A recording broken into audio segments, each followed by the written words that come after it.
Right. President Trump is expected to sign his new tariff plan as soon as today. He's calling for a 25% tariff on imported steel and 10% for aluminum.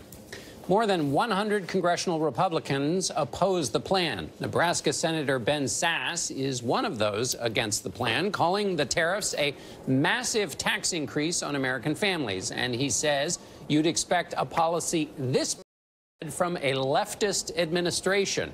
He joins us now from Capitol Hill for an interview you'll only see on CBS this morning. Senator, good morning.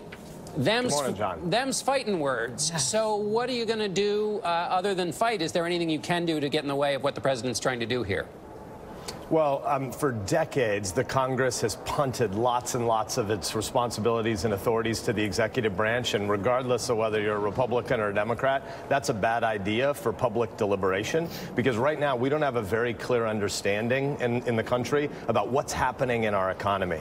These tariffs are a terrible idea, but they're not just a terrible idea this week or this month, but they're a terrible idea because it doesn't make sense of where we are in economic history. Tariffs always hurt us. Ultimately, nobody ever wins a trade war. Both sides lose a trade war. Trade is indisputably good for America. It's good for consumers on both sides of every trading relationship, and all of our trade deals have been on net good for America in terms of job creation, and a lot of the public doesn't understand that, and so we need to do a lot better job of explaining what actually happens when there's more trade. We need more trade. America wins when there is. Okay, then how do you explain a trade deficit of nearly $1 billion, $800 million? President Trump tweeting yesterday that the U.S. has lost 55,000 factories, 6 million manufacturing jobs, and has this huge trade deficit. Isn't it time for there to be something done about this? Yeah, so let's back up, because a lot of times trade deficits on a bilateral basis are just completely misunderstood. I have a trade deficit with the grocery store. They supply a whole bunch of really good stuff that I want, and I give them my money, and that circulates back into the economy. Here's what actually happens when you have more trade. When you have more trade, it means that American families are buying more high quality or low cost, or usually both, stuff from some trading partner on the other side of a border. What happens in the U.S. is when there's more trade, we have more export markets.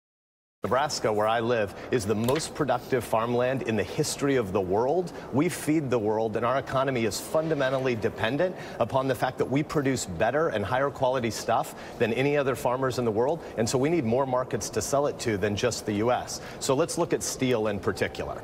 When you raise tariffs on steel, 320 million American consumers lose, because everybody who went to the store last night and buying something for their kids or for their household that they need, there were metal products in it. And when you have tariffs, you raise prices on steel, and all 320 million American consumers lose. But at the level of production, even before you get to retaliation, and let's be clear, if the president goes through with this, it will kill American jobs. There will be retaliation, and specific American families and producers and workers are going to lose. But even before you get to retaliation, if you just look at steel, this plan will kill steel jobs in America. Why? How could that be? It sounds like you'd be doing this because you're trying to help steel workers. There are 140,000 production steel mill workers in America. There are more than 5 million factory workers in America that work at factories that use steel as a primary input. When you raise the price of steel, those factory workers are going to lose jobs. There are going to be some of those 140,000 steel production workers that will benefit. There'll be lots more of the 5 million steel workers that use them as inputs that are going to suffer. We need to start telling the American people the truth about what's happening in big factory jobs. And the analog is agriculture. In 1900, more than 40% of Americans worked on farms. 100 years later, less than 2%, and yet we produce more stuff. That's what's happening in industrial factory jobs right now. We have rapidly declining numbers of people working in industrial jobs, but we have more total output. We need to start telling the truth about technology. It's very clear to all of us listening how much you love your state and how much you're against this proposal. But back to John's original question, what can you do? What are you going to do about it? Yeah, I mean, talk to you, and I'm going to talk to the American people, because the president has the power to do this under current law. It's stupid policy, but he has the authority. Who's he listening to? So There's a big fight happening inside the administration right now because most senior people in the White House know that this is a really dumb policy. And the American people, the forgotten workers of even the Rust Belt states, they don't want to be drafted and be casualties in a stupid trade war. And so there are a bunch of people inside the administration trying to talk the president out of this. But you can see the mixed messages coming out of the administration when we say we're doing this to target China. And you know who loses most? Canada, one of our fundamental partners. They're the main exporter of steel to the U.S. Senator, you talk about the organization inside the White House. You used to repair organizations for a living. Assess the organization inside the White House right now. So it's a tough place to work, and there are a lot of really good people there, and the president does deserve credit for a lot of good people he's put in this administration. Somebody like Don McGahn, who's helping him pick judges, doing a phenomenal job. But a lot of them the regulatory agenda. A lot of them are leaving. It's a chaotic place, Gail. I'm not going to argue with you about that. Ultimately, this White House is a reflection of this president, and he's said that he likes chaos.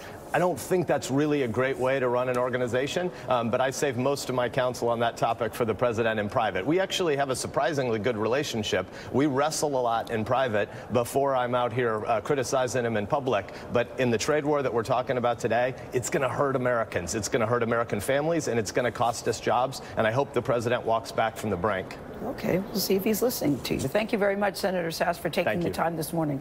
We really appreciate that.